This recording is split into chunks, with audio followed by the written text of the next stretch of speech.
Live. Welcome, Hello. Pathfinders. Hello.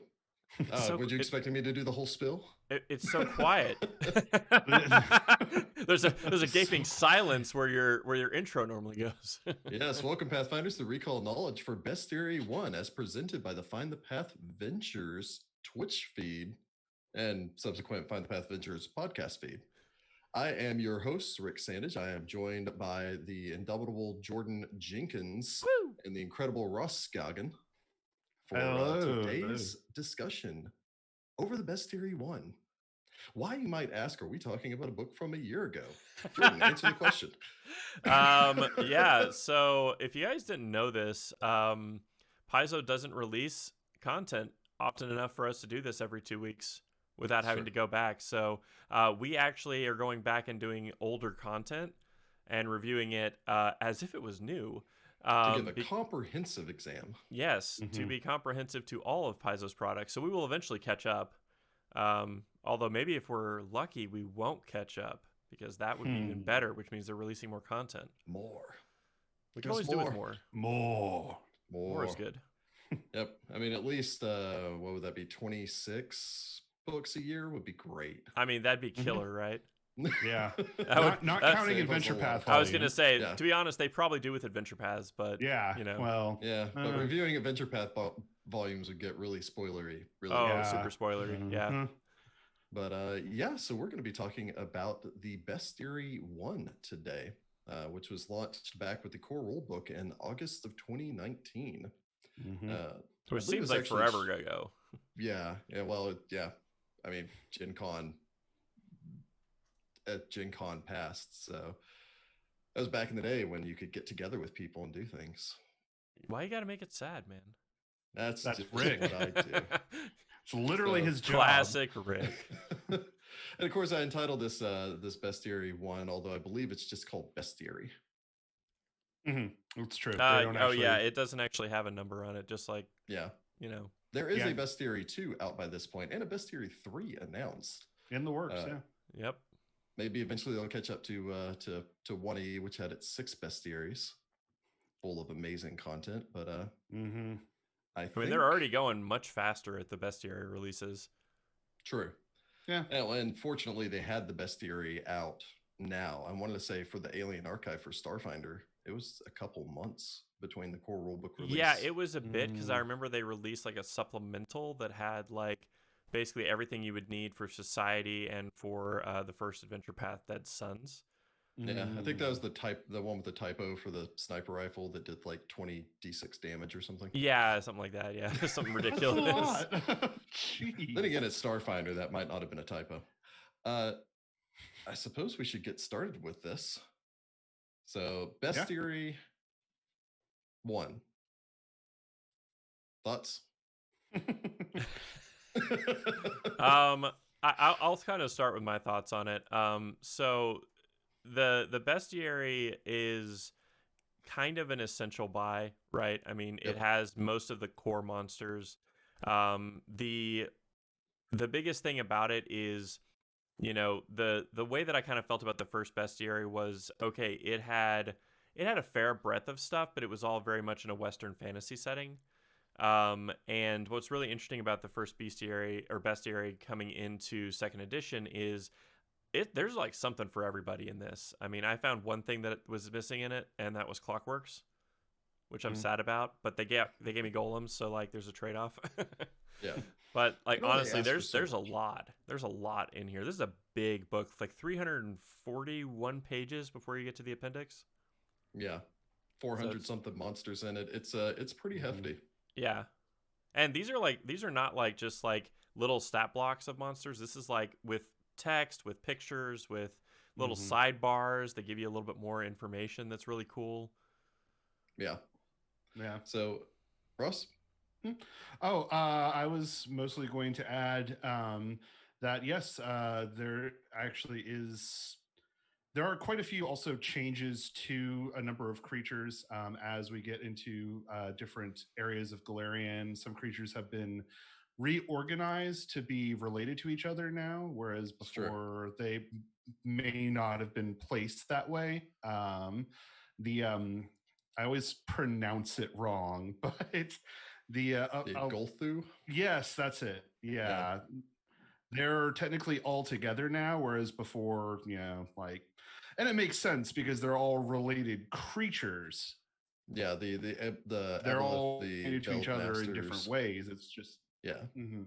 Faceless Stalkers, Yeah. all those things that they created. Technically, I feel like Gillmen should be thrown in there too. Yeah, probably. Although I don't recall. I don't think they're in this volume or in this. I don't think they are either. No, that they're not. But well, I suppose we should just start at the beginning, make our way through. My general thoughts are I have enjoyed this book. I also really like monster books just because I like having options. Yeah. And I usually find myself on this side of the Game Master screen. So this side being my side. And the Game Master seat. Ross knows what I'm doing. I know what you're doing. Behind the screen, not in front. Behind the screen. Mm-hmm. So let's go ahead and delve into this a little bit. Looking at the, let's start with the cover. I like the cover to this book. Oh yeah. The pointed head Hydra is a little interesting. I think they went for just pointed head for for dragon adjacent things anyway, because kobold are also very pointed head now. Yeah, like vaguely shark-like. It's kind of what I kind of see. I mean, it is Wayne Reynolds' art on the front too. His style does tend to be very angular in general. Yeah, that's true. That is true. Yeah, which I do appreciate. I think it's great, but yeah. Yeah, and it illustrates the classic troll design. I call back again to the Bestiary 1. The kobolds on the cover, they replaced the goblins with kobolds because goblins are PCs now. Yep, we can't have them as monsters, even though they put catfolk in this as monsters. So that's because catfolk are monstrous. How dare you? So rude. Yeah, I know. I'm sure Jessica probably is, screaming somewhere about how much she hates the kobold redesign, because I know that Jessica does not like the kobold redesign. I kind of like the little salamanders. I mean, I'm neutral on it. Like, it's okay. I'm not offended by it, but I'm not like yippee excited about it. So it's a change and it's cool. Change it's grown on me. I mean, like at first I was like, oh, that's a little weird, but like the more I look at it, I'm just like, oh, that's kind of cool actually. I like it. So yeah. So and then after that we get into the table of contents. That's always fun. We're really going line by line in this, are we? Line by line. I mean, as a librarian, I'd have to look at that to catalog it. So introduction, page 5. But yeah, and then they get into the introduction. The introduction kind of breaks down how the creatures work, playing the creatures, how the stat blocks are laid out. So this is kind of where we get into the first interesting bit of this, in that monsters in 2E, in first edition, monsters basically ran off of the same framework as characters did. They listed the skills, they had the ability scores, so on and so forth. In 2E, there was a decision to go from having them play effectively using the same rules to having them have their own separate rule set. And that's an inheritance from Starfinder. So if you haven't played Starfinder, Starfinder works the same system of different rules for enemies than there is for players. Yeah. Like one of the first things I noticed, there's no hit dice for the monsters. Just aren't. They're just like, here's how many hit points they have. It's like, frankly, that's what I need to know most of the time anyway. So, well, yeah, unless you're one of those rare people that's just like, you know what I'm going to do? I'm going to roll and see how many hit points this boulet has. Yeah. Wait, people do that? I've never done that ever. I have heard an argument for some people saying that they do that for multiple monsters so that players can't just, if you have multiple, say for instance, you have 5 boulets that are attacking the party, then you roll for them so that they don't go, okay, this boulet has 85 hit points. Ergo, we need to do 85 points of damage to each of these boulets, and instead rolling to give them individual hit point scores.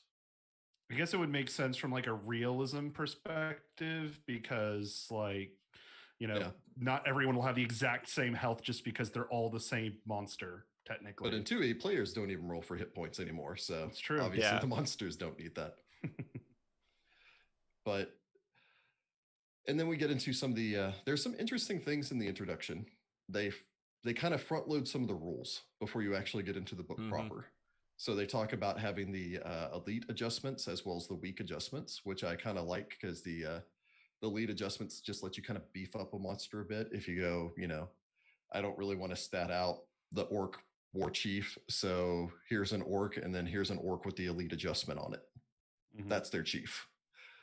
And the weak adjustment gets around the whole, well, the party can't fight an owlbear at this level, so what if it's just a baby owlbear, because they just had the young template in first edition, and so you're killing a lot of like baby owlbears and baby hellhounds, and that's just wrong, y'all. Like little druid heart can't take that, right? So I do like that they changed the verbiage of that from. I mean, advanced was always fine. I didn't have a problem with that verbiage, but I do like the elite. Just it weirdly gives to me an MMO feel to it. Like it does a little bit. Which I'm not against. It's just like a toe in, I think. Yeah. But I think it's fine. Yeah. And then they kind of talk a little bit about languages, gears, so on and so forth. They've got I think Jordan was the one that mentioned this in the little opening thing where he's talking about how the pages are the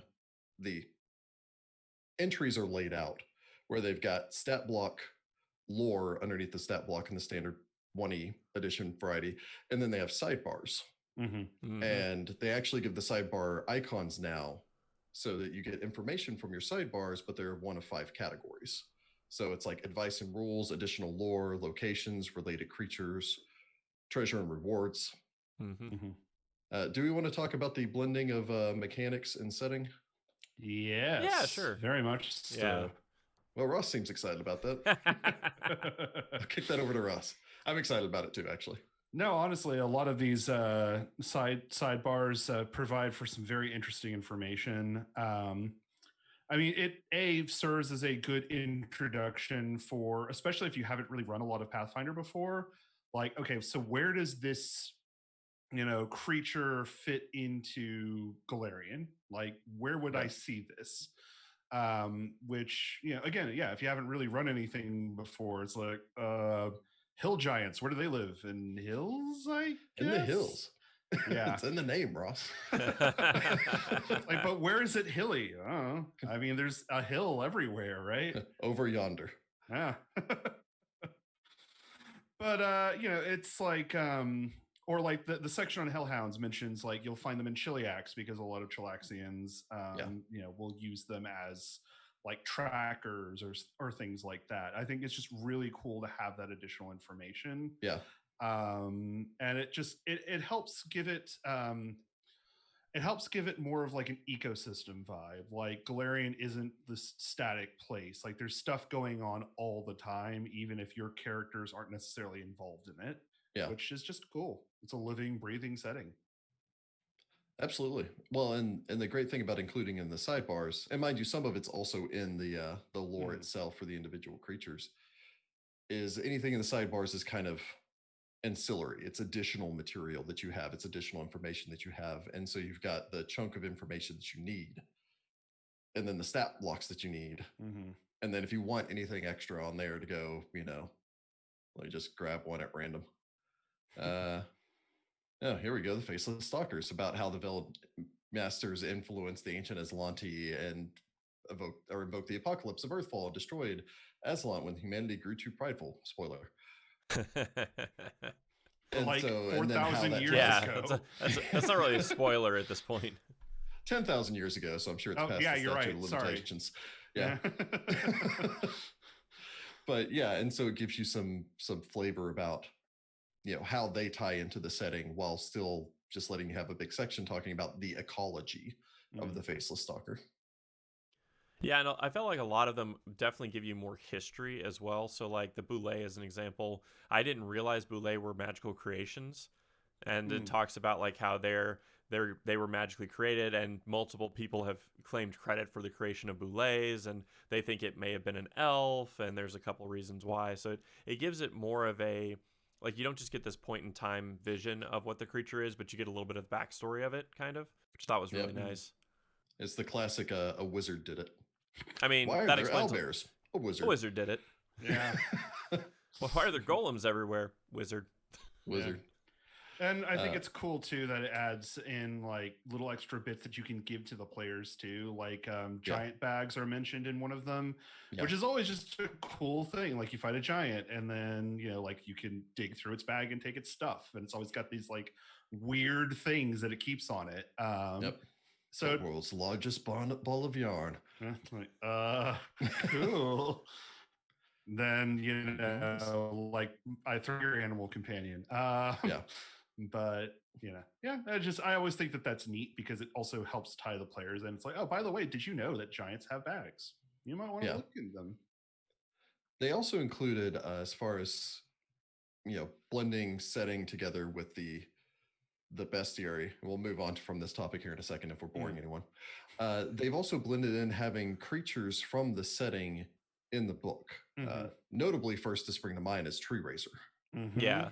Which is a big bad from the setting, but is just smacked down in this dab in the center of this book.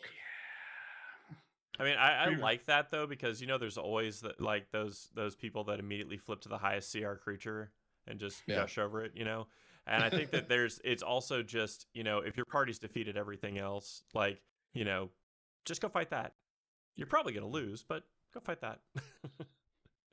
Yeah. So it's kind of like when they put Cthulhu in there. It's like, you're not going to beat Cthulhu, but you could try.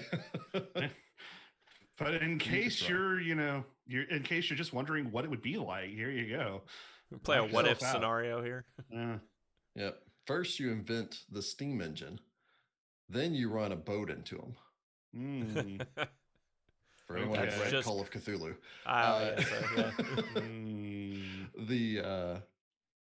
I think we should have mentioned this at the top, by the way. We aren't going to be going through monster by monster of this book because there are like 400 of them. It would take forever. 400 monsters. It would take us hours. As such, feel free to post any questions that you wish. I know we have a number of questions that we got from the fine folk over in our Discord before we did this. So if you have any questions, we're going to be going through some of those at the end of the stream here. And we'll get back to those here in a minute. So let's... how about we just do a quick roundtable and everyone just name something that they really have enjoyed about this bestiary, as far as like the way that it's set up or the new mechanics or how all of that works. Okay, I'll go first. Bestiary as a whole. Yeah, the one thing that I really enjoy as I was reading through this is how different every creature feels. Like there was that kind of feeling in some of the cases that it's like, okay, what's the difference between a goblin and a kobold flavor? There's not really an appreciable unique ability that they have. And I feel like they went through all of their monsters and did a very good job of giving them all something unique.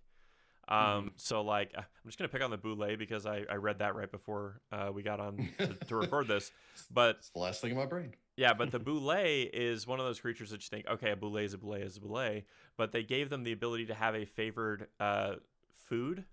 So they get to pick a race that they actually prefer.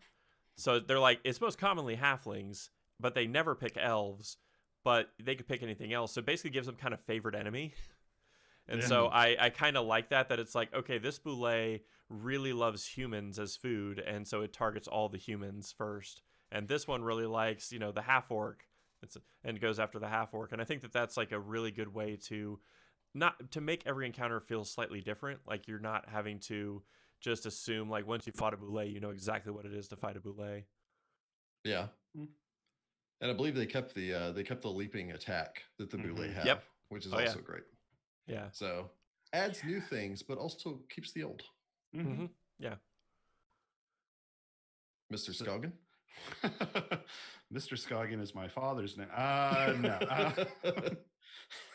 So I think one of my favorite things, and I think we briefly touched upon it before, but I do like how much this book compiles the Golarion setting into it.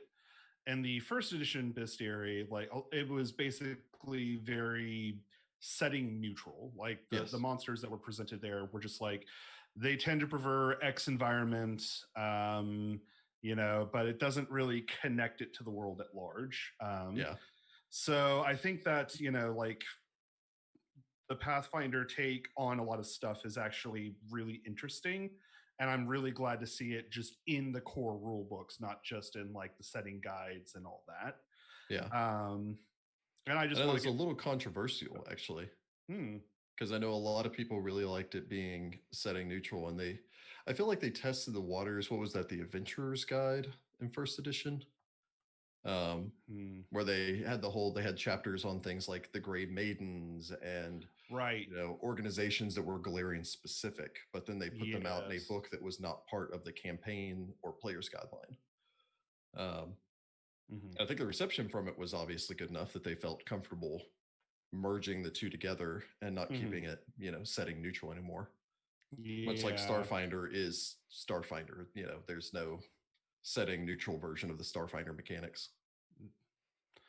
Yeah, it's just, I think it's like, I don't think that stuff necessarily detracts from like homebrew campaigns or anything like that, if that is your preferred way to play, because I think that like, it gives you enough clues that you can kind of get where in Golarion or what in Golarion it's talking about, and then just adapt it to whatever your campaign setting is. But I think it's just nice to have that out of the box. I really prefer that. So no, I absolutely agree. Well, they've been kind of doing it since the core rulebook had a whole chapter on like the Golarion setting inside of the core rulebook also. So it kind of merged a lot of it there. I was also happy to see that. Indeed. I suppose the thing that probably jumped out at me that it wasn't something I expected from the Bestiary, and so I think I appreciated it even more because of that. There are a lot of monsters statted in here.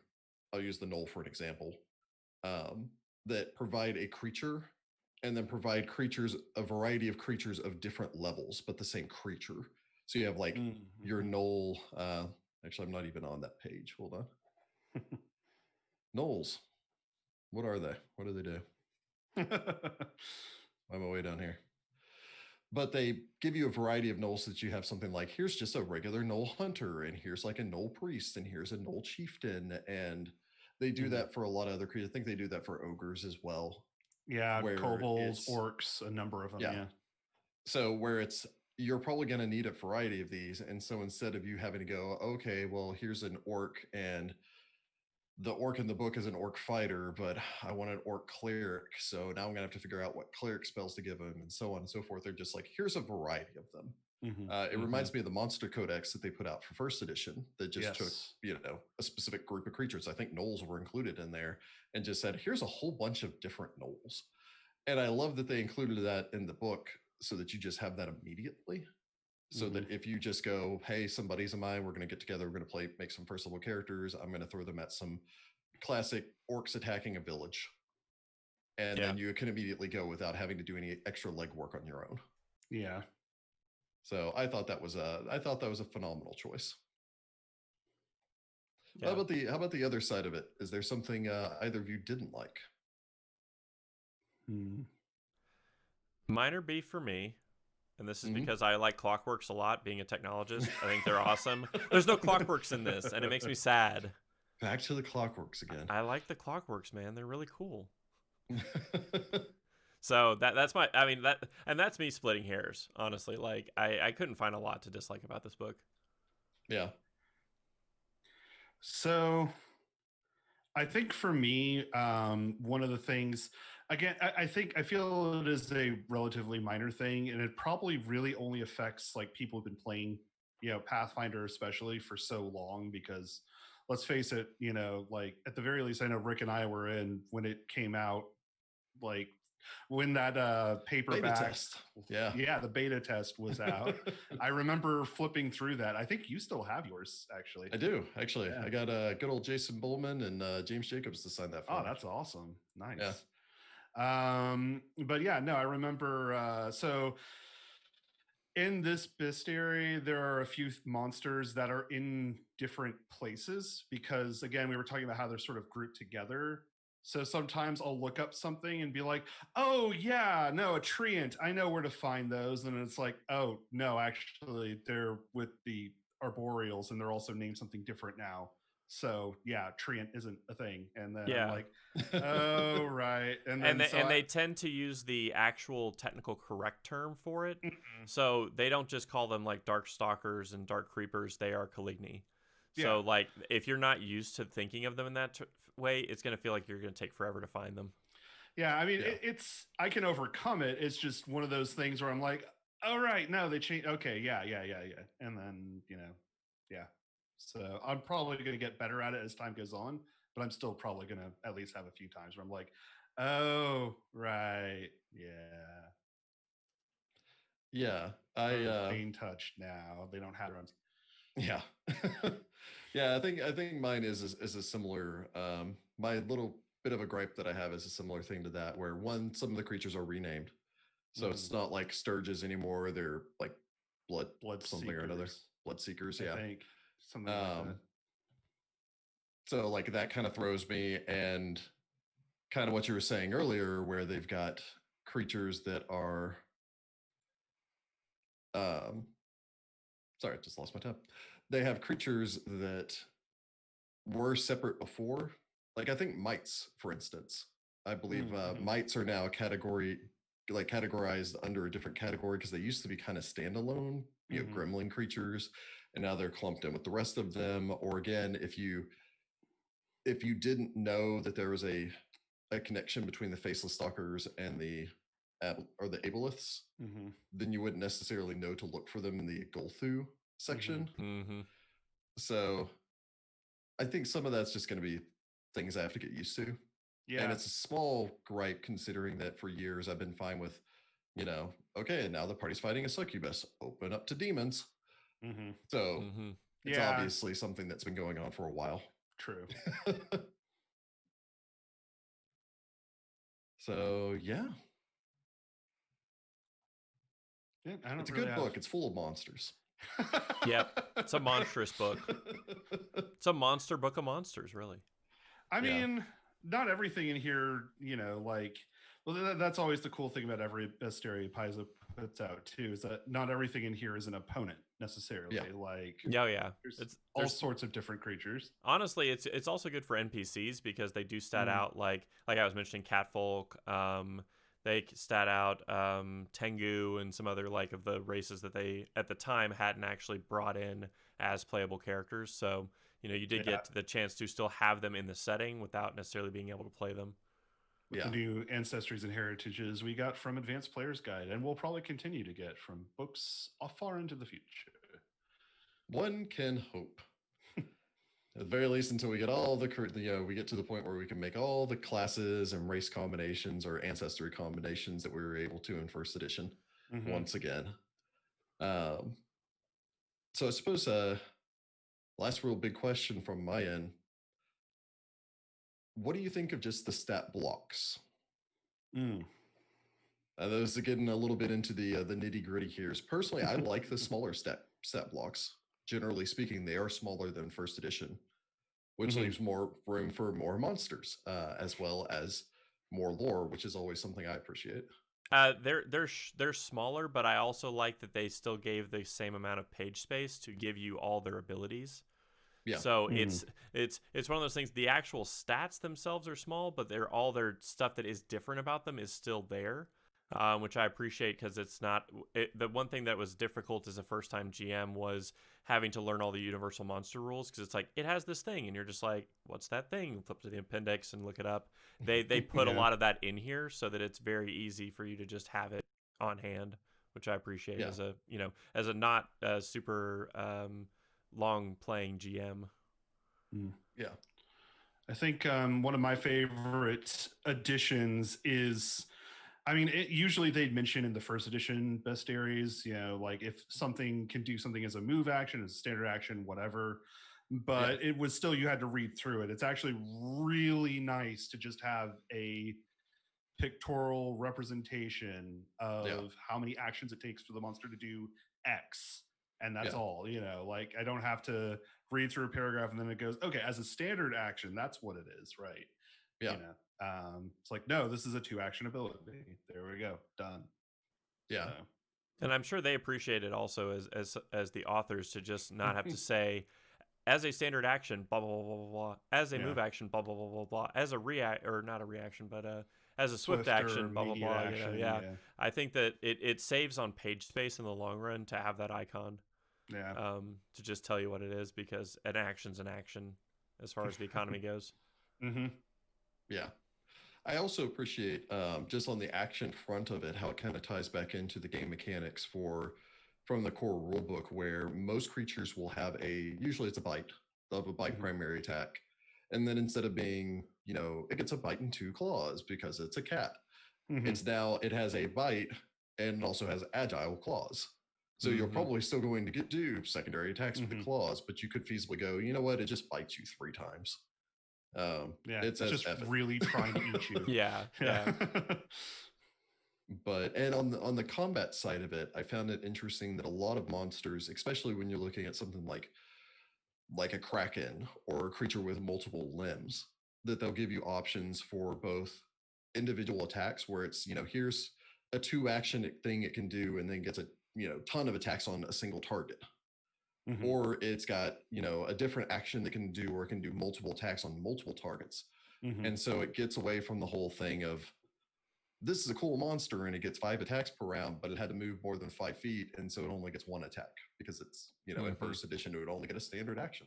Yeah. Which is why creatures with pounce were so amazing. And it also, Jeez. Yeah. With the way they're statted out now, I feel like some of the monsters, especially the big ones that do tons of damage, they're almost incentivized to do big sweeping attacks that hit multiple targets instead of fixating on one enemy. And I feel like that helps the flow of the game, even if it's tactically advantageous to take out 1 PC at a time.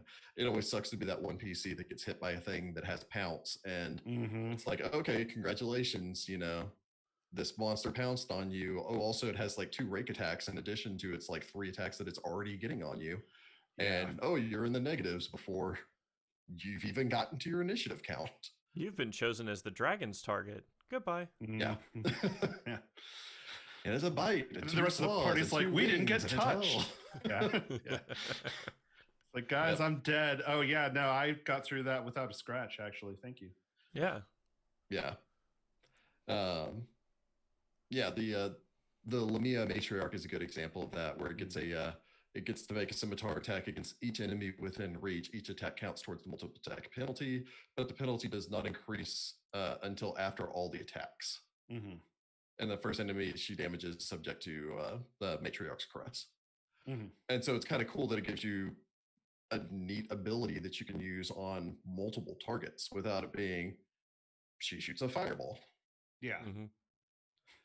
So, I think, generally speaking, I was very impressed with this book. And I feel like it flows into that idea that it justifies the reason why they decided to have monsters use their own mechanics for building them.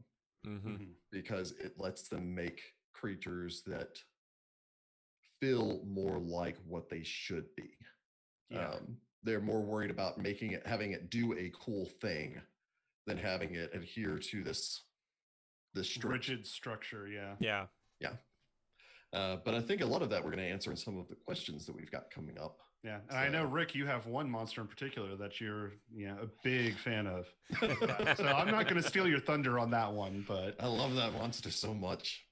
It's not really a monster, but yes. So, do we want to jump into, I think we're about 30 minutes in, a little bit over 30 minutes into this so far. So why don't we jump into our listener questions? Sounds good. And if you're out in the chat and you want to add some more questions to it, feel free. And we've got Jordan keeping an eye on that. So if it looks like he's giving you the side eye, that's why. Yep. Basically. That and I'm ADD is all get out. So, Ross, how about you give us our first question on there? Sure thing. So we have Rose the Lesbian on our Discord channel has asked, Hey, Rose. What is your favorite monster and why? So do we want to start with me or do we want to go? How do we want to do this? Why don't you go first? Yeah, go for it. All right, fine. I'll go first. Fine, I'll do it then. Fine. So this probably won't come as a surprise to anybody who has ever played a game with me. I have always loved mimics. I think they are one of the coolest monsters of all time in anything. But I think mimic door at me once. It was fun. I know it was. You were the one who got. I don't think you were the one who got stuck, but yes, I believe that was fun. Oh yep. God. I remember. Anyway, so mimics I think are great. I love the second edition update to them. I think it keeps the core of the monster that I've always known and loved rather intact. And I love the Golarion version of it too. And they kind of borrowed, I think, some of this from Classic Monsters Revisited, or it's one of those source books that they had where they kind of made the mimics these sort of like alien like beings that are trying to figure out humans and all that stuff. I always thought that was really interesting. So I mean, this really just feels like, intelligent shapeshifter mixed with, a kind of oozy squish monster, I think is what my note says here, because I just like squish monster. And it reminds me a lot of John Carpenter's The Thing, which is also a movie I love. So it is a great movie. The prequel that they made to it was actually surprisingly good. It's CGI heavy, which is my only, like, it veered away from the practical effects to CGI, which is my only beef with it. Yeah, fair enough. Should I go next, Jordan? Yeah, go for it. Sure. So I'm going to talk about a personal favorite of mine, which is the Utyug. That's how I'm going to choose to pronounce it, however you want. The amazing tripod. They basically look like a meatball with a mouth with 3 tripod legs and 3 tentacles sticking up off the top. Mm-hmm. They're poop monsters. Yeah, pretty much. I mean, yeah. There's no other way around it. And Ross kind of sold me on them whenever we went through. I was a player in the Curse of the Crimson Throne that Ross played, and it was just a Utyug that answered everything with like 1-word exclamations. But and I what? And they have a lot of. They're kind of fun as they're not evil. They're just true neutral monsters that just. Most of the time they move into sewers because they're like, oh, it's an all-you-can-eat buffet, and make their way down into sewers. And like some nations actually keep them in the sewers to actually handle like sewage problems. Yeah. And I love the additional, and maybe this was established somewhere in first edition, that Utyugs are territorial, but they have been known to form loose collectives, even giving each other important sounding names, titles like King of Offal and Duchess of Slime to indicate their rank and station in their sludgy underworld beneath their streets. That's amazing. I love that so much. I forgot how much I like Utyugs. That's great. Yeah. Oh, man. Okay, I mentioned Clockworks, but they're not in this book, so I'm not going to talk about them. But apparently, somebody in the chat was saying they do come in. They're being introduced in Bestiary 3, so there's hope. Okay. There's hope. So what's inside of here? I like all outsiders. I always think they're really interesting, but I especially like devils. The idea of a lawful, evil kind of sect, I think is just interesting. So my favorite is the Contract Devil. And if you don't know, apparently their new name is the Fistophilus, and they are literally draped in contracts. And one of the things the Bestiary did that I thought was really funny is any contract that's draped over them is immune to all damage. They literally they literally codified that. So their favorite contracts they kind of wear as like clothing. So I just think it's just so like extra, like ridiculous, over the top. But it also has this like super menacing undertone of like they're literally the most evil lawyers ever. Yeah. So like that's how you audition for that role, is just be like the most evil lawyer possible. It's like they had to get some fighter like slicing at it and it just bounces off. Yeah, exactly. Like, use it as a shield. What? No, what? It's amazing. Fine here. I also appreciated that the Contract Devil in this book, as opposed to in the first edition, is female instead of male. So they do a good job of portraying the fact that, not all Contract Devils look the exact same. Yeah. It also means that you could use both of the type of artwork if you ever needed to do an online game with 2 Contract Devils. Ooh. I want to know the scenario that led to that being the thing that happened. What did you do? I don't know. You just show up and you're trying to break up like a legalese fight between the two of them. Oh, It's an Oxford comma. It's more evil to do it this way. Objection. Yep. Oh man. So great question, Rose. Yeah, that was a good one. All right. I suppose our second question here.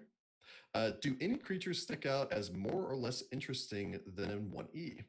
That is from Good King Hadrian. Yes.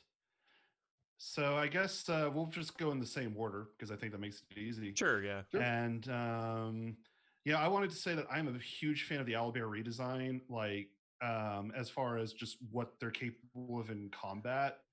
Because owlbears, I've also run Kingmaker, in which owlbears are somewhat iconic. And everybody loves the dread hoot of the owlbear. Sure. And I love their screeching ability. I love that like they've got this sort of like before owlbears were basically just mounds of hit points that could hit you really hard, and that was like the main thing about them. But now it's like, oh no, like owlbears are these just like terrifying like giant creatures of just like strangeness that just pop out of the woods and like scare the pants off of you, you know. And it's just it's really interesting to me. I like it because it's more of like a cryptid vibe. Yeah, well, and they're still devastating too. Oh yeah, no, they still hit really hard. Yeah, don't get me wrong. They will still kill you. They've just got other tricks now too. So I suppose for mine, I'm going to talk about a monster that is not a monster because I dislike that it is commonly associated as a monster. However, it is a creature in the bestiary, as it is a beast. I'm going to talk about the shark. I feel like sharks are way more interesting in 2E than they were in 1E. Because in 1E, they were basically, there were a ton of hit points with teeth. And they swam around and they bit you, and that was kind of their whole shtick. And as kind of a rule, I think animals got the short end of the stick because they didn't want to really give animals any supernatural abilities or anything like that because they wouldn't really be an animal anymore at that point. And so they didn't get cool spell-like abilities or anything that they could do. And now the great white shark has put out in here, it has this they get awesome abilities that make them feel like a shark and actually move and attack like a shark. So they get strafing bites where they can come up and just kind of take a little nibble and then swim off just to, just kind of test the waters with you. It does like I think they can move, hit, and then move again as a single action and do half damage whenever they do it. But they actually get, and this is one of my favorite abilities of any creature in this book, which is their breach, where they can swim up to its movement speed and then leap vertically out of the water up to 25 feet high. Jeez. Make a strike against a creature at any point during the jump. This lets them hit any creature within 30 feet of the water's surface. And after the strike, they then splash back down into the water. Oh my God. Nice. And it's that iconic, Shark Week image of the shark bursting out of the water, flipping up in the air, and all the rest of that. And it also means that you're not even safe on boats anymore. Oh man, I like what one of the people in the comment just said, can pull Batman right off that ladder. That's an old reference. That's like pre-my life reference. Yeah. I love it. Somebody they're also hasn't forgotten that shark repellent. Oh my goodness. They are also telling us that Rick, you're crackling a bit, so maybe jiggle your cables or something. So so I'm going to go off script from what I had written because we've already talked about blue lights to death. I'm actually going to say skeletons are a lot more interesting. Like, it's really weird to think of something that's like the basic, like, first undead you ever fight kind of a thing. But they gave them the ability to throw their heads. So they get a ranged attack now. And I just think that's super fun. Interesting. Like, yeah, it's just I don't know. It's just like, it's weird. Like, it's just different. It's interesting. It's a new way to play skeletons. So, like, even something really basic like that has got a brand new strategy kind of behind it, Yeah. It feels vaguely Castlevania-esque. Like, I don't distinctly remember it, but I think that there was, like, Castlevania skeletons could throw their heads at you or something. Yeah. Actually, I don't remember if it's in Castlevania or not. I was immediately thinking Anyway, Yeah. one of the old side-scrolling, games from back in the day. Yeah. Please let me know in the comments if I'm still having any issues. You are still crackling. I can hear it I'm now. still crackling. I'm paying attention, so now I hear it. All right. That in and back in it again. Let's see here. I think it might be. Give it a test. Just check 1 2. Check 1 2. Hopefully that helps that issue. I don't know what. Yeah, I don't know what that is. There's still some noise in there. Yeah. Interesting. Yeah. It is interesting. Yeah, I don't know what's going on there. I'll keep working on this if you guys want to continue in the background. Yeah, sounds good. So I guess Jordan, do you want to go ahead and get us started with the next question? Yeah. Did we say who asked that last question? That was Good King Hadrian. So okay, Good King Hadrian on our Discord. We have a Discord. Join it. Yeah. Be friends with us. Yeah, it's fun. Okay, next one. Also from Rose the Lesbian. Favorite creature type and why is it oozes or fungus? Okay, so I'm gonna say something. Like fungus as a separate creature type, I think is fun. Oozes, I still get kind of eked out at. Like maybe I've just fought too many like gelatinous cubes in my day, but I'm just like, I don't know if I like it. So, but anyway, I guess to answer Rose's question though, personally, I do like the beast type. I always liked magical beasts. In first edition, the beast type I think covers just such a neat variety of creatures. But I also just want to make a quick shout out. I like that giant is now its own separate creature type as opposed to being a subtype of humanoid. So, woo. Yeah. Worth stating also, because I don't know if we actually mentioned it, they did redo all of the types. So there's a bunch of different types now that didn't exist before. So we mentioned like arboreals for like plant creatures and plant adjacent kind of creatures. There's fae, there's still like constructs, but like fiends cover all like devils, demons, so celestial for the opposite end, all that fun stuff. Yeah, so they kind of did some compression just so there's not 800 different types. And let me know if I'm still having an issue with my audio. Yep. Hopefully that's gonna. Yep, you are. Oh, well. Yeah. Then I've got nothing for it. All right. Well, I guess we'll just keep pressing forward then, because. Yep. All right. Go for it, Rick. Yeah. So as far as mine is concerned, out of those two options, it would be oozes, because there's always room for Jello. No, honestly, because I just like the oozes. I've always liked gelatinous cubes and things like that. Maybe that's why I have a fear of them. Gelatinous cubes. Oozes have that like that ick factor that it's hard to get in other stuff. Like they're just icky, man. It's true. Yeah. And then but honestly, if I was going to say any of them, I'd say undead. I love the versatility of the undead. How you can have a mindless zombie and mindless skeleton up to things like liches and corporeal creatures like ghosts, and you can have, they're generally speaking bad undead, but you can have a tragic undead monsters and all the rest of that. So I appreciate the level of versatility you get from the undead. Absolutely. I'm gonna say constructs. That's what Clockworks. First off, I mean, but it's also like every time I've had a construct fight, it's been memorable. Like I can't remember ever having a fight that was just like, it's a construct, no big deal. Like every time I've been like on the edge of my seat, really like freaked out, into it. Like, and that's, it's weird to like constructs as somebody who likes playing as spellcaster, because those usually are like the antithesis of all spellcasters. But I don't know. I always remember good construct fights. I don't ever remember bad construct fights. Unless it's because we got wrecked in that fight, but like, you know what I mean? Like never just like throw away, Yeah, it was still interesting, even if you were on the receiving end rather than right. Yeah, the damage dealing end. Yeah, I do like also the changes to the golems. I just want to throw that out there real quick. I think the way that their spell immunity works now is a lot more interesting. So yeah. And with that, I guess we'll move on to our next question here. So Tilted Access from our Discord channel asks, anything you think should have been included in Bestiary 1 that was held back for 2 or 3, or whatever ends up coming after them. So, first of all, on a personal note, Tatzelworms would have been great to have had in the first Bestiary, just because it would have made Hollow's Last Hope a little easier. Because I ended up changing the fight into like a river drake that had some sick. I made it work in the end, but like it would have been nice to have it.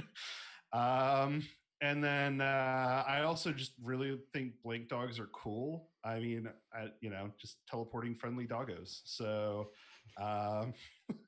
and I just think I really want to see what they do in second edition with them. But fingers crossed that's soon. Absolutely. Hopefully that solves maybe the problem. Yeah. Yeah, honestly, if I was going to pick out something, I've recently developed, no spoilers here, but I've recently developed a certain love for the Tooth Fairy. Oh, good. I was a little disappointed that they weren't in here. However, I actually do believe that they're on the cover for the Bestiary 3. So, good. I think we can see some Tooth Fairies in our future here soon. Oh, good. So nothing like some extreme dentistry. I just good.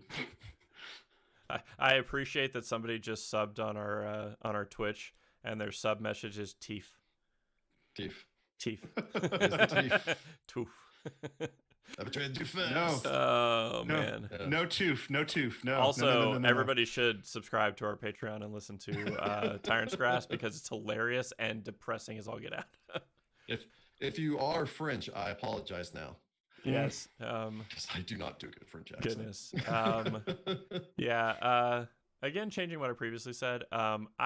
It's a weird one because like this is one of those like obscure monsters that you don't see often. I like Intellect Devourers as another one of those weird like creepy kind of things.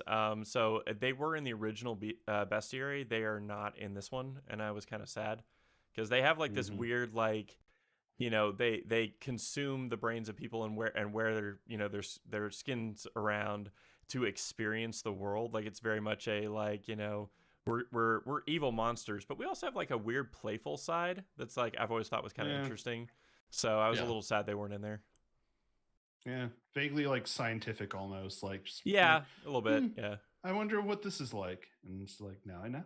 It's that whole thing with like Futurama when Zur gets high and he's like, oh, but the hands, they can touch everything but themselves. He's just like freaking out. Like I feel like that's what a lot of like when the young Intellect Devourers are like the first time they take over a body, they're like, whoa, man, I can smell. This is weird. I think there's something wrong with that hippie.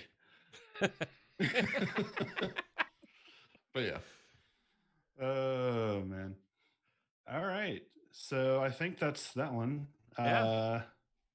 Jordan, do you got our next question here? All right. Next question comes from Denev on our Discord. A lot of these come from Discord, if you didn't know. So he asks, what's your favorite art piece in this book? Implied in this book. So I think for me, I am a huge fan of the redesign for the shadow. Like, not that to say that the shadow from the 1E Bestiary was like bad by any means. Like, it was very cool, but they just look so menacing and strange in this version. They have a lot more otherworldly kind of feel to them. Exactly. Yeah. And so I was just like, whoa, that is creepy. Like, I really want to run one of those now. Absolutely. There's a part of me that wants to cheat and just say the cover because I really love the cover to this book. But honestly, I'll give a shout out to, and it's a monster I think it might be new for this bestiary, but the Quailant. And it is this horrifying gray, 3-armed, 3 kind of legs that also with a head that has no features on it. It looks like some sort of horrifying cryptid monstrosity that climbs out of your nightmares, and I just love it. Just the design to it, the artwork, the shadows, the way they have the shadows and the light play on it, that makes it look like if you touched it, it'd have the like elasticity of dolphin. I wonder if there's a version of it in Amazing. Starfinder, because it looked like it'd be also an awesome Starfinder foe. Yeah, Probably. but yeah. it's this amazingly awesome looking Lovecraftian monstrosity. So, I love it. Yep. Also, it almost looks like it has needles for fingers. Yeah, Pretty that's great. like. Ugh. Okay, I've got to All right. I've got to find mine so that I can show it to those of you who tuned in live, because it's cute, and I did pick the cute thing that's also kind of menacing. So I wasn't familiar with this, but I was looking through the art and was like, "This is so cute." So this is for the Elanax. I don't know how to say words. Elanax. But they're mostly on the first world, and also some of natives of the material plane. But they are a fey creature that looks like a cat. And I love the artwork because it looks so fearsome. I'm gonna hope that that's kind of in frame there. So they are little cats with glowing red eyes and like a little like cyclone around them. So they just look like little vortex kitties. And I thought that was super cute. I think there's an 8-legged cat somewhere in this book too. Yeah, believe but you that are one's correct, like, yes. it's funny because I immediately thought of Rick and Rachel's cat, Sophie, when I looked at it. I was like, yeah. See, Rachel just commented that in the chat. Yeah. Yes. Sophie does have a little vortex around her. Yes. All right. So next question here, and again, hopefully this is my audio has improved a little bit. I'm still trying things. Fortunately, I have a ton of audio equipment. So let me know if it has. Thoughts on some of the new monster unique abilities, like skeletons being able to. Actually, I think no, we haven't talked about that one yet. Did we? I thought we just talked we about haven't answered skeletons this quite a question bit. specifically. You know. Oh, okay. Oh, they I was just like, we their talked question about had the same. skeletons. Yeah, their Yeah, question it had has the same an thing I mentioned. example. Yeah. So thoughts on some of the new monster unique abilities, like skeletons being able to throw their heads, as from Mirror, Nocticule, and Herald. Mm-hmm. First off, thank you for the good work being a herald. Yeah, well done. Tell Sorshin we say hi. And for brunch. Yeah. And yeah, I guess to answer, I am a huge fan of the additional abilities that they gave to a lot of like what one might think of as like low level encounter creatures. So orcs, kobolds, goblins, like all of them have a unique ability that works when they're fighting with others of their kind. And I think that that's just really cool, like because it helps tie in, I think, just like tactically why these groups work so well. You know, it's like goblins were fairly easy to deal with in first edition just because they were so chaotic and just all over the place that you never really knew what they were going to do. But like kobolds, it was like, yeah, kobolds, you know, do traps and stuff, and that's really about it. And it was kind of just informed because like if you didn't encounter a trap in that particular area, it's like, oh, I guess these kobolds just are very trappy. I don't know. But then, you know, like now they have abilities where it's like they can like retreat and like regroup, and they're definitely like skirmishers. They're like hit and run tactics and all that sort of stuff, which I think is just really neat. So yeah. What about you, Jordan? I generally liked all of them. I'm gonna pick another one that I thought was really interesting. Is the changes that they did to the vampire are not necessarily combat specific stuff, but they did new things where it's like, okay, they have certain rules that they have to live by in almost an obsessive compulsive kind of order. So, you know, for instance, they were like, one of the examples that they give in the book is, you know, a vampire can't go into a house unless it's invited. That's not necessarily a rule, that's a compulsion. So they could be, for an instance, a pirate vampire that has to be invited onto land. You know, so it gives you this like way to kind of tweak the monster. And it's not necessarily even like something in combat, but it's just a really interesting way to portray that monster that I think is just super cool. I like it. Yeah. Honestly, yeah, I've been pretty happy with most of the unique monster abilities. Again, the shark jumping out of the water is probably my favorite of all of those because that's just amazing. But I'll probably also throw in there the giant fly trap having a reaction that it can use anytime that it's touched. So it can just be like standing there, nice and serene looking. And the moment you touch it, it just don't pet the fly trap. Yeah. So I think that they're a great addition to it because again, it makes every encounter feel unique. And it's not just, okay, well, what spell-like abilities does this monster have versus this other monster that I fought previously?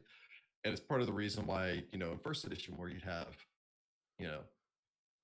most demons, a demon is a demon is a demon kind of thing. They've just got different spell-like abilities. But then you had the bow is how I've always pronounced them. I'm not positive. The assassin demons. Yeah. That whenever you stab them with your weapons, they sweat acid, and so your weapons take acid damage. Yeah. And it's like, okay, well, now suddenly it's a unique encounter that people have to kind of struggle to figure out a way to work around. Yeah, they did that to the Remoraz as well, where it's not just if you hit it with a natural weapon, it does fire damage to you. If you hit with anything, that takes fire damage. Yeah. And it gives it this whole like new dimension of kind of urgency to like take this down as fast as possible for your weapon melts that I think is just really cool. Yeah. And makes those repair kits so valuable. True. Always pack your repair kits. Yes, make whole spell getting a new life in second edition. Yeah. Assuming you can afford it. Sometimes I can't quite get all the gear I want with that initial 15 gold, but that's okay. All right, so let's go ahead and head on to our next question here. Drolfdir from our Discord asks, which monster do you think will become infamous for misjudged challenge rating or creature level, I think is what they mostly refer to it as now? Creature. Or plays out a lot in-game stronger than on paper, basically. So, firm opinion on this one. Yeah, my opinion is a bit more shaky, just because I have a little less GM experience with second edition than I think Rick has had so far. Though obviously, definitely been studying up on it. Yeah. But boulets do seem to be a lot stronger than I think other creatures at that level are, and possibly Utyugs as well. And then I still honestly think ghouls are pretty menacing creature level. But it's going to take some time before I can be absolutely sure. Yeah. No, I agree. I don't think ghouls are as overpowered as they probably were in first edition. No, I think that's true. But for me, and they got a rename, but Sturges, which they call Bloodseekers now, they were horrifyingly overpowered for their level in first edition because of what they could do. And these Bloodseekers, as they're called now, are still vicious for a challenge rating -1. They attack automatically when they hit you. After that, they can drain blood to cause damage without having to make another attack roll. It's an action.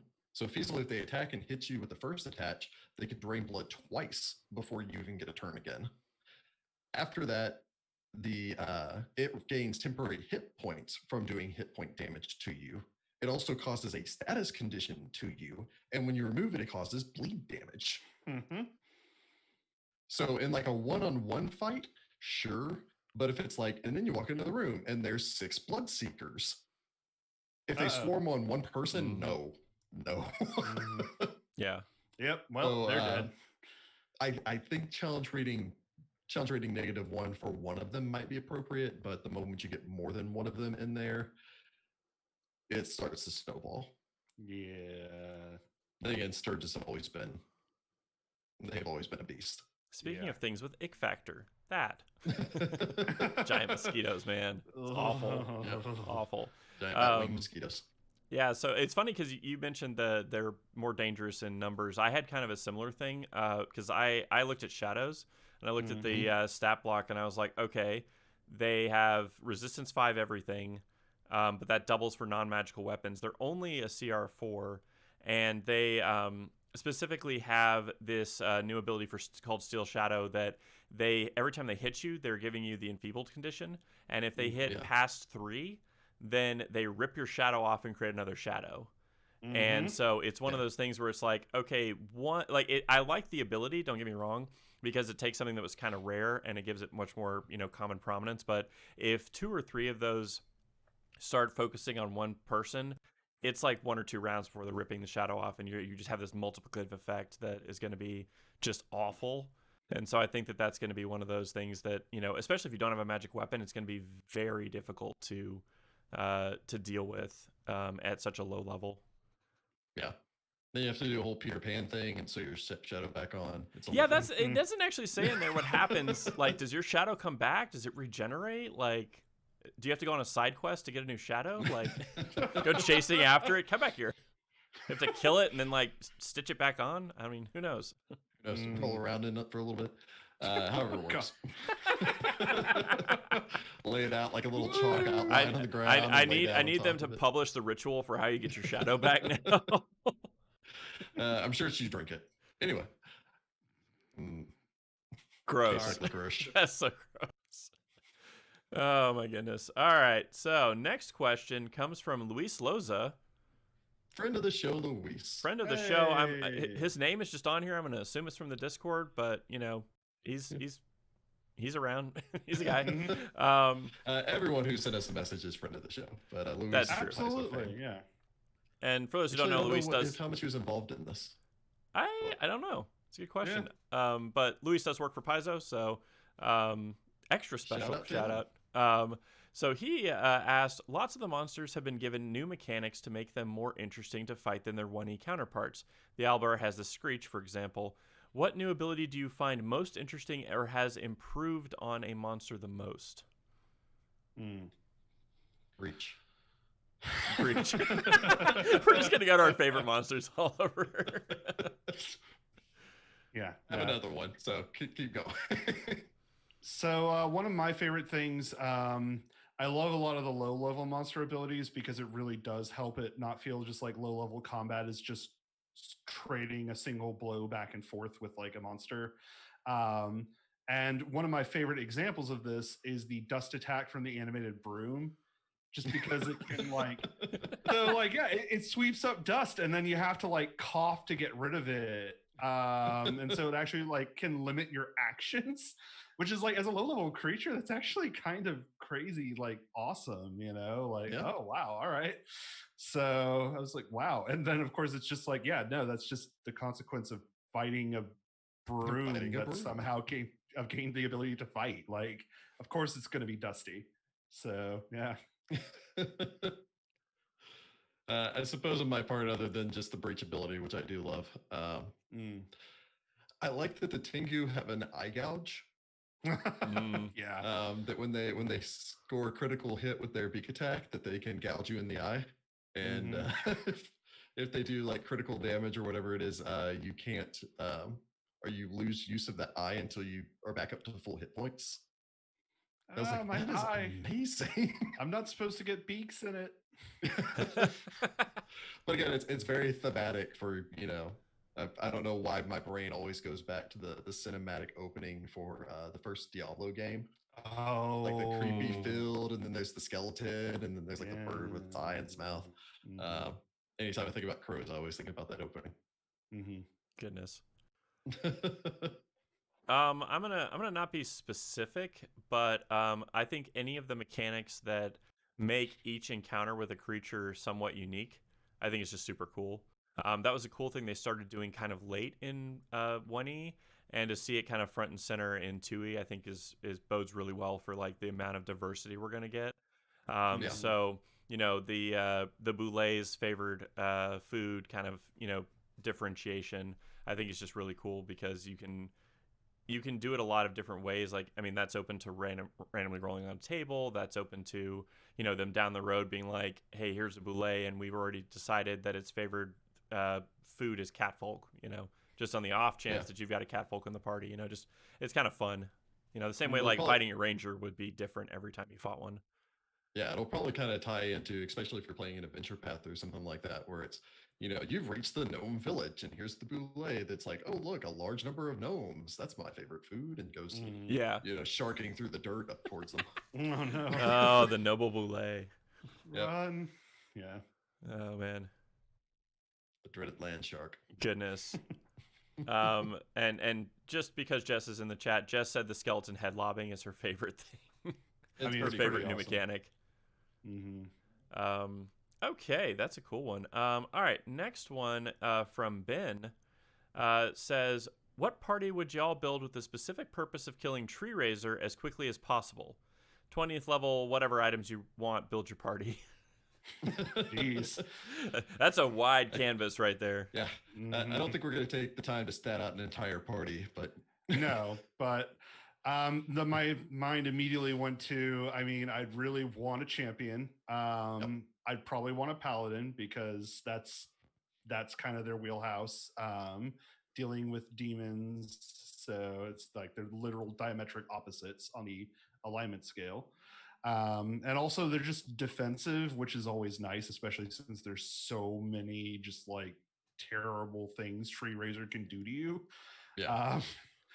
And then I think that having like ranged for your damage would be nice. So like the champion is basically there to, distract it and keep it from getting to the other party members best he can. While somebody in the background is like shooting it just repeatedly, especially since you can get like cold iron arrows and all that fun stuff. So that'd be how I'd start. The other two slots, I'm not sure yet. Yeah. No, I agree with the champion. Honestly, I would say you just want a party with lots of good fort saves. Because otherwise it's like you walk up to Tree Razor and he's like, now you're a tree and I've got an axe. And that's kind of his whole shtick is, you're a tree, like here's an axe, chop. I mean, he does have a special ability called defoliation. So maybe you don't want to be a tree around them. So good fortitude saves all around. Maybe keep your squishier members back. Although I think it has a range of like 120 something feet. So yeah. Hit him with that long keep range. Keep your party far away. Yeah, that ranged option to get might pay off with one champion to apparently hold the ground. Hold the line. I'll keep him distracted. Just keep shooting. Keep firing. Goodness. All right, I'm going to do a weird one because I'm lazy and this was a simple build. All druids. 20th level, all druids. He desecrates like entire areas. You send in the elite SWAT team of druids. Just a bunch of arc druids. Jess is also saying that was hers, but I have it written in my notes over here. I thought of it first. Well, considering all of his benefits against plants, just make sure it's not an all leshy druid party. Oh yeah, no, like that would be awful. Dude, that would be so bad. Horde wilting. Oh no, it's so horrid. Oh no. All right, so next question comes from not so free Willy, which I just love as a school name, by the way. If you were to be monster tamers, Pokemon trainers, what 3 or 6 monsters would you have on your team? Okay. So I went for 3 monsters because usually for tournaments, that's what you do. I know relatively little about Pokemon, but I know 3 for the big tournaments. I was going to say the ladies should have been here for this one. Yeah. Though I mean, I've played a decent number of them. I think the last one I played was Sun, which wasn't that long ago, but I don't have the new one. So anyway, so I went for Owlbear, Pegasus, and Direwolf. Mostly going from, I like to have like Owlbear, I figure would probably be kind of like a fighting-ish type, and just a big like HP tank. Pegasus, it's always nice to have a flyer. And then a dire wolf is just kind of rangy, fast, all that fun stuff. So, not a bad choice. I think I played the original Pokemon, and I remember that apparently I guess I went hard mode because they put that Charmander. Oh, yep. That's there. And he's the cool looking lizard with the fire on his tail, and apparently like that's the hardest one to play because I guess water is your first big thing. Well, rock. Well, it's rock, and so any of the other 2 are a better option. Yeah, it's like I can't really burn rocks. It's hard.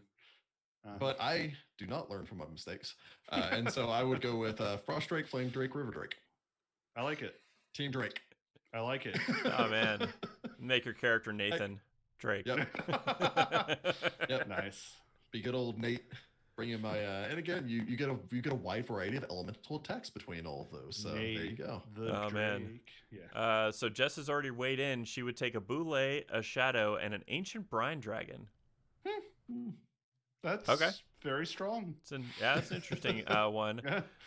So I guess I have to go down to 3 because the rest of you guys did 3. Because I had a whole list of 6. I'll take off Tree Razor because that was just my haha it's Mewtwo kind of my OP. I would go with a Troll because mad regeneration skills, and if they don't have fire or acid, you're eventually gonna win. A Dragon because you can never go wrong with a dragon, and a Jin. Specific color or type if you're going metallic. Let's go metallic, and I'd just go classic and go red dragon. That's Sounds not good. metallic at all. That's chromatic. Yeah, that's chromatic. Oh, metallic. Then what is it? Bronze that does fire? Fuck. I don't know. Gold and bronze, Language. I believe. Yeah. And also gold. Yeah. Yeah. Fine. And then to beat all end all, I'd take a Jin, get some wishes going. Yeah. No. I'm going to outlast everybody is what I'm trying to do. I wish I hadn't lost. All right. Uh-oh, Jess apparently cheated. She says the Brine Dragon's from Bestiary 2, so she'll swap that for the Dryad Queen. That's a very Jess choice with the nature. Forced my hand. I suppose I'll have to swap out the Brine Dragon for a Dryad Queen. Oh man, very Jess choice going for a book that we aren't already using. I know that was cheating of the highest order. I found this obscure spell from Planes of Power. I don't even own Planes of Power. Oh goodness. All right. So for our next question, and it seems the final question as far as the Discord questions are concerned. How do you feel about the inclusion of Aeons with Inevitables? Asks Poutine. Poutine? That's Poutine. Poutine. Okay. Poutine. Okay. I was like, I'm not sure I'm pronouncing that correctly. Anyway, so I'm good at pronouncing real names, let alone what are Handles. words? Word hard. I don't know. Anyway, so I think that it's. I think it's a fair move. Aeons. I'll be honest with you. I really don't recall them from first edition. I'm sure there's somebody out there that's like Aeons are my favorite and they love them, but I can't even remember what they are. So, when I was looking through it, I was like, oh, okay, Aeons, right. They were a thing. And then do stuff in just sort of Axis. yeah, I honestly but obviously I'm sure they're cool and all. I don't recall them specifically. I feel kind of bad about that. Anyway. Yeah, well actually I do think it makes some sense to consolidate outsiders by alignment. So, because when you think lawful evil, you think devil. That's true. When you think chaotic evil, you think demon or occasionally quip off. And asking Titans or something, I think, didn't help. Yeah. Muddy the waters, yeah. Yeah, so having your lawful neutral outsiders be kind of organized in one type. One, it's a very lawful neutral thing to do. True. And two, it just kind of makes them a little bit easier to find. I like that they've also included axiomites in with the Aeons now. So that's kind of rolled it all in together to find it all in one place. Again, sometimes if I was going to complain about the consolidation of monsters in any place, it wouldn't be with the axiomites and the Aeons and such. Yeah. Although don't get me wrong, I love inevitables. True. Yeah. I remember you kept throwing in a bunch, I think, in a bunch of different campaigns. Nothing like a poorly worded cosmic order to take things out of context. Oh no. Go Judge Dredd to the furthest extreme. Oh no. Yeah, but the only reason I know anything about Aeons is I rolled them into a homebrew campaign I ran. And so I learned a little bit about Aeons.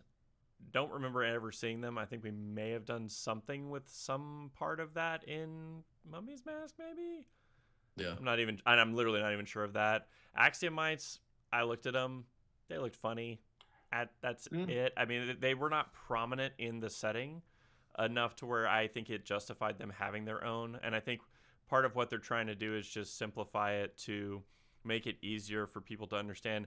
Yes, there could be three different types of outsiders, but they are all under one umbrella just for ease of reference, because like it's never been difficult to find the devils in the book. You just go to the devils section, you know. And I think they're kind of going for that same flavor of you go to this section, this is where all of X thing is. Yeah. To be fair for the Aeons, you know, they do have like a throne somewhere in space. Ah, hey, people are fighting against. Yep. Interesting. Starfighter.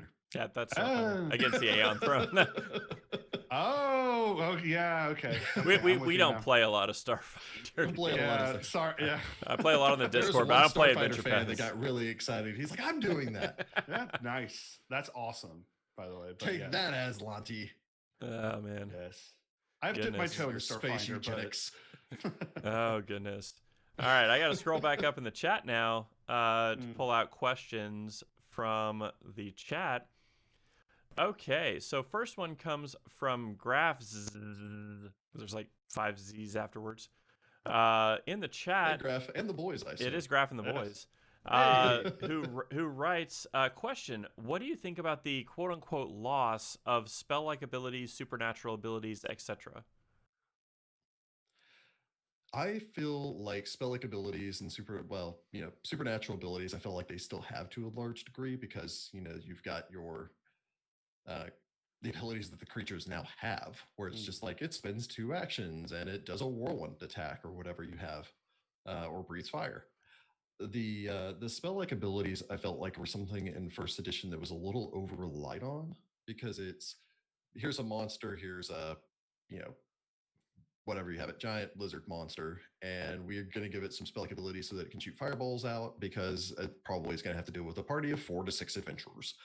And now they just go, okay, well, here's, you know, this dragon creature, and it can either lob a glob of fire spit that explodes out like a fireball, or it can breathe a line of fire or a cone of fire. So I feel like they kind of removed the spell-like abilities to give them cool abilities that replicated some of those, while also making them a little bit more thematic. Also, from just a GM standpoint, it's not nice not to have to reference your spell chapter all of the time anytime you're running a monster. Yep. Yeah. Quick tip out there for any game masters: usually just pick out like 3 or 4 of them. They're going to die before they can get through their entire spell list. Oh, yeah. I was literally just going to mention that. It's like you actually get to focus on what's the like very unique thing about the creature, instead of going, I've got 50 spells I could pick, I'm going to have time for 2. That's it. You know, like it's definitely like more respective of the likely action economy. You know, how long is this monster really going to last? It's probably not going. I mean, I think long fights are last longer in 2E. Yeah, that's true. But it's like, you know, you get the chance to showcase, I think, a lot more of the abilities than just saying it has 12 things it can do. But even if I go to 6 rounds, I'm not going to get to show all 12. You know. Well, not all of them were necessarily useful for combat. It's like, oh, the creature has a spell-like ability to cast augury once a week. And it's like, that's neat, but it's not going to do that in combat. Like, that's not happening. Yeah. So, and I think it also is, you know, like there were sometimes confusing distinctions. Like, okay, well, is this a supernatural ability? You know, every once in a while, it was like one of those weird corner cases where it's like, okay, well, because it acts like X, it doesn't actually because it acts like a supernatural or spell-like ability, it doesn't work quite the same way as one might think it does, which was always like slightly confusing. Yeah, that's like the stone to flesh versus break enchantment argument on Medusae and basilisks. Yeah. Where like one of them's a supernatural and the other one's extraordinary. Yeah. So it's like, oh, okay, well, now we're getting real deep into the rules. So how does this work? Yeah. Yeah. Which Is just it really an seems like enchantment? No. Yeah. It's an extra layer that just didn't, I feel, need to be there. I mean, it is an artifact too from, 3.5 and all that stuff. So Yeah. Yep. It's a good Okay. question. That's a great question. All right, next question from Speedruns Kill, also in the chat live with us. How do you feel? Yes. How do you feel about enemy NPCs no longer having class levels? At least from what I can tell. That's more of a modules AP question, admittedly. It is. I find it odd. I think it lets the players feel a little bit more unique. So it's not, I'm a dwarven fighter, and if we show up to a dwarven town, then I'm going to be surrounded by like 18% of this town's population is dwarven fighters. Uh, but I think that they solve the issue a little bit by having them simply say, here's an NPC, and just give it a couple of fighter feats. And so it still gets the feel, it gets the flavor of being a fighter without being a fighter. Yeah, that's my closest brush to it. It makes it easier to build characters, like NPC characters, if you are expecting combat with those NPCs. Just because, again, they'll just follow the monster rules. And I think it is neat in some cases that it can actually make a encounter more unique, because it's like, oh, okay, well, we're fighting, another cleric. It's going to have this ability, and it's going to have this ability, and like, instead it's like, oh, well, you're fighting a divine spellcaster, but they're not really a cleric. They've got kind of this weird like connection thing. It's not, maybe, like, you can make it like feel different, even though, it's like a cultist with a 3-round action that lets them call an imp or something. Yeah, exactly. It's like, oh wow, that's yeah. Limitless imps. Oh no, so all you can imp.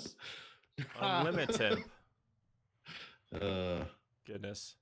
Yeah. So, I think it's an interesting change, but yeah, and I think honestly, like, it's an experiment in some ways. Like, if there is always the opportunity to add it back in with like the template system or some other mechanic to add it back in. They seem to be kind of doing that same thing with archetypes, where it's like they may have rules where it's like, hey, or if you need to bolt on, it's a CR4, you need to bolt on some cleric, here is the recommended way to do it, and give you those kind of like flexibility.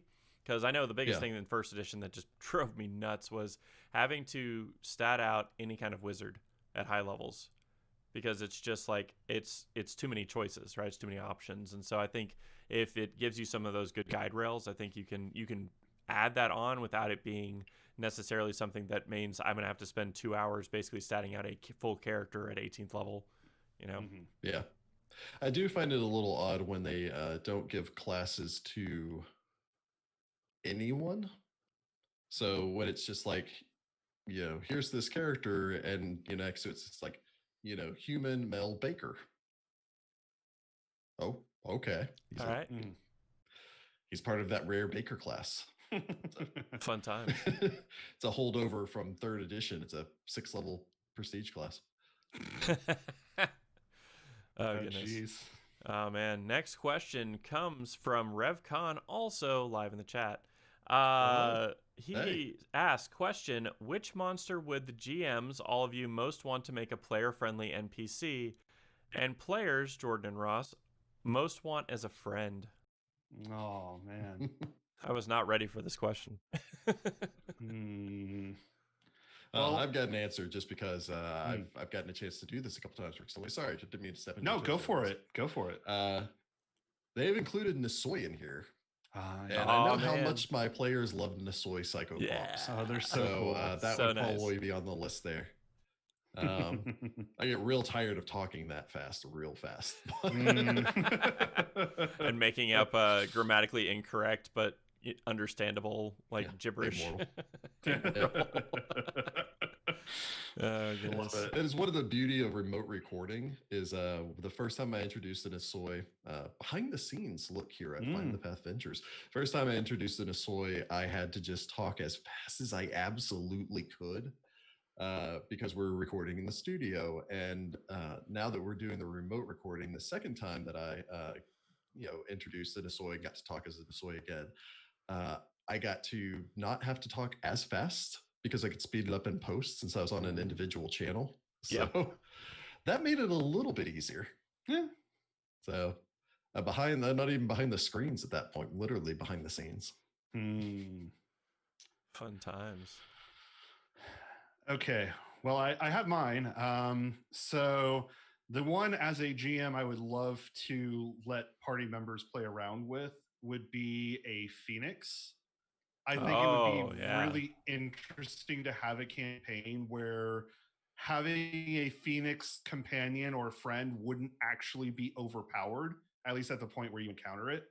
Yeah. And I also just feel like they just don't get enough love and, any of the adventure paths or anything like that. And Phoenixes are cool. I like Phoenixes. As a player, and this is just more of a selfish thing, but one thing I've always wanted to do is to have a Pegasus Knight. So, I think it'd be really cool to have like a Pegasus friend, and then you fly around on it and like joust at people from the sky, and like that'd be awesome. So, Yep. Sing the soundtrack to Hercules. Yeah, probably. I did put the Glad in Gladiator, so yep. Nice. Oh man. They didn't make it in this, but I don't think, but Bearded Devils was something I actually in a homebrew campaign made a friendly player character, and they took it as a cohort. So it was very weird like way that I ruled it so that it was able to be a thing. They went for the whole redeemed arc, so it got interesting. But I honestly like that is so hard to pick because I feel like it's always great when anything is friendly that is irredeemably evil or whatever. So like, anytime that you get an opportunity to have somebody who breaks that mold and is amenable to the party and maybe goes on a redemption arc that like just tugs right at my heartstrings of things. So, redeemed drow, if you've got the evil dragon who's trying to turn over a new leaf, I mean, it's always just that kind of thing for me. But from a selfish like game mechanics thing, God, that's a hard one. I kind of like, it would be super game breaking, but I'd like an invisible stalker for the party because you get that thing of like they just go and tell you, but like you could totally play it off with like they're super forgetful, and so they go and they scout a whole place out and they come back and they're like, there's like 5 guys. I didn't get a good look at them, but like one of them had this really weird eyebrow that kept going up and down, like he had a twitch or something. Like just like totally play it off as like a super weird thing. I want to say they were human. They look like you. I don't know. Y'all look the same to me. I don't know. I don't know. Like I just like weird things. I like weird things, y'all. And then the follow up to that is, which would we most want as a friend?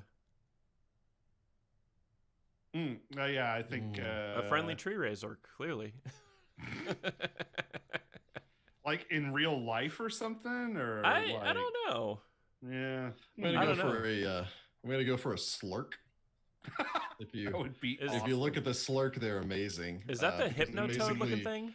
Yeah, they're basically like these big bullfrogs that have like walrus tusks coming down, and they're just like big slimy toads that kind of look like Hypnotoad from Futurama.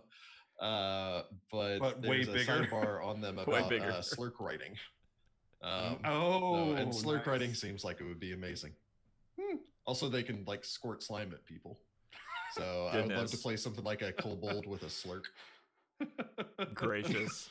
That would be amazing. It'd be pretty great. I'd love everything about that. Also, apparently, the quote on here is the back slime grants its rider a +2 circumstance bonus against any attempts to physically dismount the rider. Oh, hey, nice. So that's some useful slime. I'm literally too slimy to push off. Never thought you'd be saying that, did you, Ross? Well, not in a good way at any rate. Yes. It's like, no, this is what I want. Yeah, slime. Let's do it. This is Nickelodeon. I think I got to run a slurk once in like a Pathfinder Society module or something. Oh, that's amazing. So it just kind of stuck with me. Slurk. Yeah, I think if I was thinking like real life, like what would I want to have a friend on? I'd pick a unicorn. Because like, you know how many people you'd make happy with a unicorn? Like, you could never be angry at somebody in front of a unicorn. Like, that's just too magical, right? So like, I feel like that's one of those things. It's just like, you just, everywhere you go, you bring happiness to everybody. And I feel like that'd be just super cool. It's a real unicorn. I like it. Honest to goodness unicorn. It talks and curses like a sailor, but it's an honest to goodness unicorn. Oh man. You know, kind of want to be friends with a werebear, like named Smokey or something. I don't know. I think that would be fun. Oh man, Smokey the werebear. Back to the every full moon, this evil person overcome by the power of the werebear and turns into a lawful good werebear. He goes on a rampage, making fire breaks and repairing sidewalks and like. I'm building a retaining wall. This bear just broke into my house and made sure all my fire alarms were up to date. Right off again. Goodness. Crazy. I think he was wearing a suit. Anyway. Oh man. All right. That's my answer. That's a great answer. Next one from Black Catando. Black Catando. I'm probably mispronouncing that. I apologize. From the chat says, what do you think of the dying rules on monsters? Once defeated, you can't have them healed for giving up plot info. Yeah, it basically means that you really have to focus on the non-lethal approach if you're really wanting to get info from them. It does erase that classic issue of, and it's not really an issue in second edition as much as it was in first edition, where someone would be down in the negatives, and it's like, well, technically they're at like -3, and then someone in the party who doesn't have like selective channeling goes, okay, channel. You're like, well, technically like 3 of these bad guys should be retaining consciousness right now. Yeah. So I can see where it simplifies it. It also takes out, I don't know, like in the back of my mind, there was always this weird thing where it's like, I mean, technically this party is just like letting these guys bleed out in every encounter. And it's like, it's just like, I mean, it's not necessarily like an evil action, but it just felt a little like off, Yeah, either that or the coup de growing everyone. Yeah, which is really icky. Yeah. Yeah, and so it's just like, I don't know, like it at least eliminates that sort of murkiness, which I mean, maybe some people prefer the murkiness, but for me, it's just always like in the back of my mind, it's like technically they're not dead. So I do understand as far as like giving information out is concerned, where the issue should come from, but that is a difference. Necromancy. Yeah. I prepared nothing but speak with dead today. Let's go on a killing spree. Jeez. Or again, like Rick was saying, it's just, non-lethal becomes a more important option at that point, and having the ability to do it becomes more important if that is something that you're interested in. Yeah, and honestly, we were already doing that, honestly, like from just the way that we played. Because you were always running that gamut of, am I accidentally going to critical them near the end of their health and do them in, or am I going to hit them a little bit too hard with the sneak attack? Like, I think that it makes you have to think before you act a little bit more. And I think that that's just a good thing in general to just, encourage tactical play. Yeah. I agree. Any other questions, Jordan? I'm sure. Okay, here's another one from Graphs. Would you like to see boss monsters that are the equivalent of several monsters of the same level? Not sure I fully understand the question. Like, I think one I that's think as the idea powerful is as that three it's of the lesser kind of thing. yeah. So like instead of having just like one null, you can kind of do that with elite array because it does definitely increase the strength of said boss monster. There's also a very vague guideline in here where it says if you want, just give them extra feats. Yeah. Which I don't necessarily agree with because there's not really guidance on like 2 feats equals a challenge rating increase or anything like that. It's just like, Well, if you want, some of give that it some feats. they cover more in like the game mastery guide. Yeah. They cover a lot more like character creation, monster differences and stuff like that. Yeah. Now, Right. I would love to see another book like the Monster Codex. Mm-hmm. So Yeah. where it's just something like, here's hobgoblins, and here's a whole bunch of hobgoblin options. Yeah. So because those are always just kind of fun to be able to fall back on. And Absolutely. I remember using the I guess a very minor spoiler. In Rise of the Rune Lords, I remember using the ogre section on that to get a variety of different ogres. So, yep, it was weird. Yep, you did. Creepy. Yep.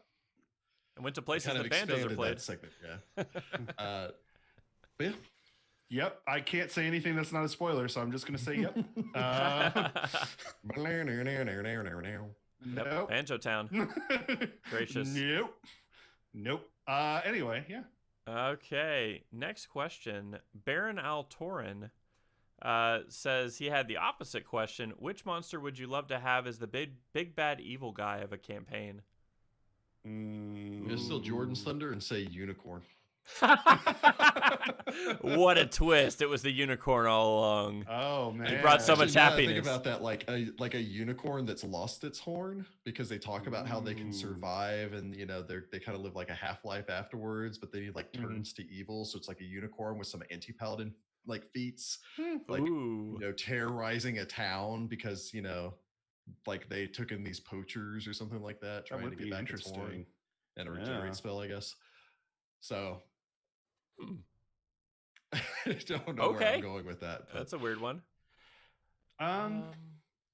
You know, I think, and this is calling back to some of the earlier adventure paths, but a Rakshasa, I think, would be interesting. Because I like their inclusion in one adventure path in particular. I don't want to name it because it's actually a pretty big spoiler. But you know, I think it was really interesting. So I'd actually like to see like a campaign end with one of them. Man, I'm having a hard time coming up with something that would want as the big bad evil guy because there's so many options. That's true. 400 options maybe. God, that's a tough one. I'm actually just going to look at the list of things and see what comes up that looks interesting. Another one that springs to mind would be the I think they're called Guthalane, but Guthaleth maybe.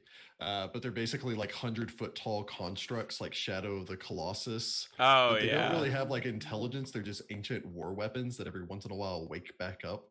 Yeah. And so, you know, the idea of just having more of a force of nature as the primary antagonist, where it's, you know, this kaiju-like thing, just marching towards you. That would be trying to figure out a way to stop it. Yeah. Like, it's not evil. It's just it doesn't care enough to not destroy everything. Yeah. Let's see. You know, I haven't seen this before, really, and I think it'd be really interesting, is a Grave Knight. Grave Knights are just kind of interesting in general, but, you know, I like the idea of the... do they still have this where they just keep regenerating? Basically. Yeah. Yeah. As someone who loves to play martial characters, I always like the idea of having like an actual just full-on like epic sword fight with a big bad end guy as well. So, yeah. Yeah, and I feel like it's just one of those interesting like monsters that I've never seen as be the big bad evil guy, but I like the idea that he keeps coming back. So it gives you that like, you know, you can fight him multiple times, and it's kind of interesting going into me being a total nerd for a second, in Warframe they introduced this idea of your like kind of enemy that comes after you and gets stronger as you get stronger. And I'd be interested to see what a progression would look like if it's like, this Grave Knight's defeated by you and he's like very grumpy about it, and he goes out and he like, hits the weights or whatever, the Grave Knight equivalent is. And he finds more necromantic power to power himself up, and it's like this like cat and mouse game of like who's more powerful than the other. I think it'd be really cool to explore, because I really like the big bad evil guy that makes multiple appearances, so you get to really hate him. I mean, Grave Knights look pretty spindly, so I suppose they would need to hit the gym to hit the weights. Something. Yeah. It's just getting bigger and bigger bones. Oh no! Replacing his bones. He's replaced it with dinosaur bones. At what point does he stop being the same Grave Knight, though? Yeah, you get to the end and it's basically just like a rune giant skeleton with a tiny little human head on top. Oh my gosh. Paizo, please. Anyway, Please. yeah. I think we're getting a little punchy. Yeah, goodness. maybe. Goodness. But yeah, I know like we've gone probably a little overtime, but are there any other like neat quick questions? Let me scroll. Quick rapid through fire. real quick. Yeah. Blah blah blah blah blah blah blah blah. Interesting question here. I don't know if I just ship a Theseus to the Grave Knight, because I don't recall what that reference is. So there's that. But what's your favorite fighter's first monster? I don't know what fighter's first monster really translates to. I'm gonna go basically like what they cut their teeth on. I'm gonna go old school and just say rat. Rat. Okay. Can't go wrong with a rat. Yeah, that's a good choice. I mean, zombie, honestly. You just stole mine. I was gonna say zombie too. Kill the zombie. I'll be different. I'm gonna say wolf. Okay. Yeah. I have a soft spot for wolves. Yeah, I know. It's one of those like you feel icky doing it, but that's how you harden your heart to be a warrior. Yeah, I mean sometimes it is necessary, even if it's not. It sucks. Okay. So Ship of Theseus is all the parts have been replaced, and is it still the same thing? Okay. Yeah. Okay, because I was like, I don't know what you're talking about, but no, that makes more sense. Yes, I do think I've heard that phrase, but I have not. Yeah. I did not make that connection either. So yeah, for some reason my head was like, "What?" So this is why doing this live is helpful, because they can tell us we're stupid. Well, see, I thought you said shipping Theseus, as in like I kind of got that too. Like I was like shipping Theseus with who? The Grave Knight? Yeah. Like what? Yeah. Yikes. So, anyway. Goodness. Who's Theseus anyway? No, we don't really have any lightning round questions, so I think we're shipping Theseus would be Hector. Yeah, Rach just called us out on the fact that we don't have any of the lit majors here, because they would have totally gotten that reference. So I bet they would have. They easily would have. Gracious. Well, I guess we'll leave it off there. Thank you for tuning in live and on YouTube and on our Find the Path Ventures feed, where this will eventually end up. Absolutely. Yeah. So Bestiary, a definite. I would give it a solid 2 thumbs up. I very much enjoyed the Bestiary. 100%. I think it's almost. I think it almost goes without saying it is necessary to play the game. 100%. Definitely necessary. Yeah. But I would have bought it regardless. Goodness. That fun of a read. Absolutely. Agreed. All right. And with that, thank you so much, guys, and we will catch you in the next. What is this? The next research check in 2 weeks. Yes. Mm-hmm. And stay tuned out there for more updates here soon. Absolutely. So, teasing them. Good luck, Pathfinders. Bye, Pathfolk. Have fun.